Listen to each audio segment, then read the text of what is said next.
Good morning mga kabisote. Halika, samahan nyo akong mulit maglalamas na naman tayo ng mga sangkap para sa ating simpleng pananghalian. Let's go! Sa mainit na kawali, magprito muna tayo dito ng ating itlog. Yan, ganyan oh. Malasado lang yung itlog ni kabisote. Next step, maggigisa tayo dito ng bawang. Kasama yung balat, mga kabisote. Oo, kasama yung balat sa paggisa natin ng bawang.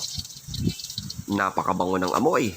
Sunod na natin yung mga leftover rice natin. Yan yung mga baho ng kanin, ng mga natitira.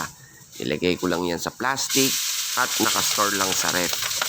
Para anytime, kapag trip mo magsangag, kukunin mo lang yan sa ref. Mas nagiging maganda yung texture ng sinangag natin dyan, kabisote. Kaya huwag tayo mag-worry kapag may natitirang kanin o napapasobra ang kinain. Tapos, imekos-mekos lang. Ayan, ang ganda ng sinangag natin, kabisote. Meron kasi tayo ditong natirang sarsa ng kaldereta natin nung nakaraang araw. Nakatabi lang sa ref, anytime pwedeng gamitin. Kailangan maging madiskarte lang tayo sa kusina, mga kabisote. Kaya ayan, meron ka ng instant caldereta rice. Ano pang hinihintay mo, kabisote? Tara, kakain na!